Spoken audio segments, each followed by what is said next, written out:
Selamat datang kembali di channel kami. Pada video kali ini, kami akan mengajak kalian untuk melihat keunikan 4 hewan kecil yang mungkin belum banyak diketahui oleh banyak orang. Jadi, jika kalian penasaran dan ingin tahu lebih banyak, jangan sampai ketinggalan untuk menonton video ini sampai selesai. Yuk, kita mulai. Yang pertama, tardigrada, dikenal dengan julukan beruang air, merupakan bagian dari subfilum Ichthyozoa.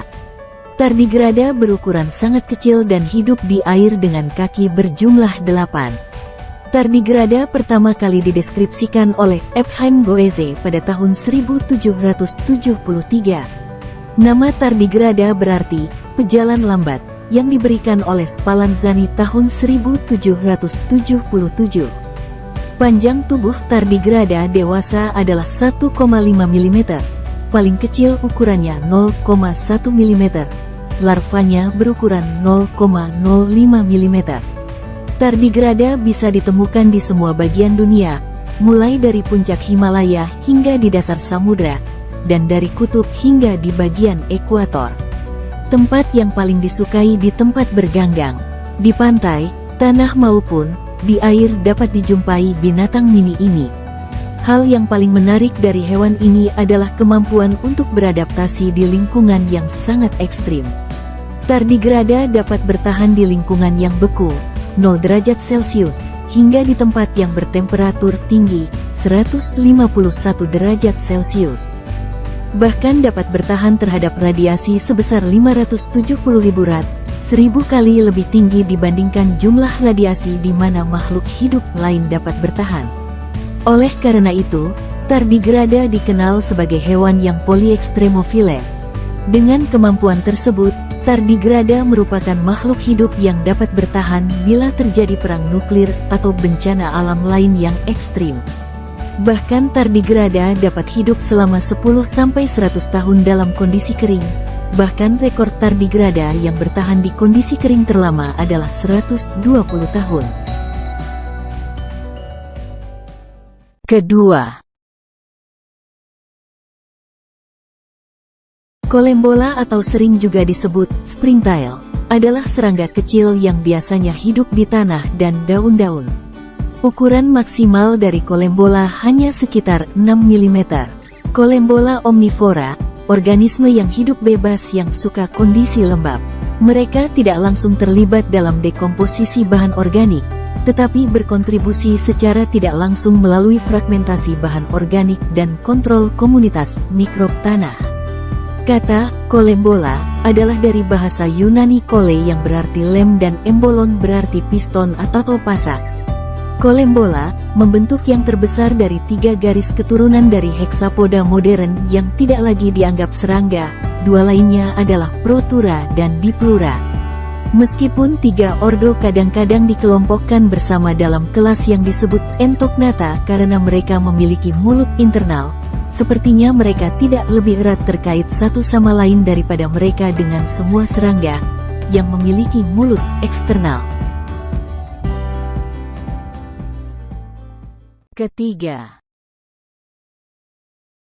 Rotifera atau rotifer, biasa disebut hewan roda, adalah sebuah filum dari hewan pseudoselomata mikroskopis dan dekat mikroskopis. Mereka pertama kali dijelaskan oleh Rev John Harris pada tahun 1696, dan bentuk lain yang digambarkan oleh Anton van Leeuwenhoek pada tahun 1703.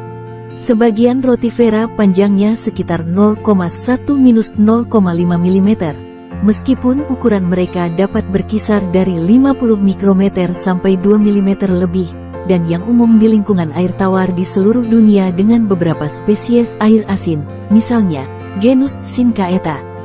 Beberapa rotifera berenang bebas dan benar-benar planktonik, yang lain bergerak dengan inchworming sepanjang substrat, dan beberapa sesil hidup di dalam tabung atau holdfast agar-agar yang melekat pada substrat. Sekitar 25 spesies kolonial, misalnya Sinanthera semibulata, baik sesil atau plankton. Rotifera adalah bagian penting dari zooplankton air tawar, menjadi sumber makanan besar dan dengan banyak spesies juga berkontribusi terhadap dekomposisi bahan organik tanah.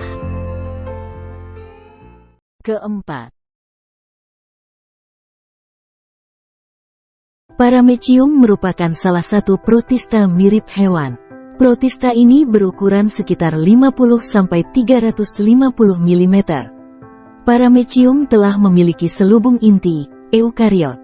Uniknya protista ini memiliki dua inti dalam satu sel, yaitu inti kecil, mikronukleus, yang berfungsi untuk mengendalikan kegiatan reproduksi, dan inti besar, makronukleus, yang berfungsi untuk mengawasi kegiatan metabolisme, pertumbuhan, dan generasi.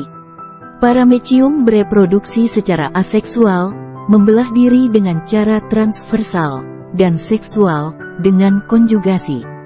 Paramecium bergerak dengan menggetarkan silianya.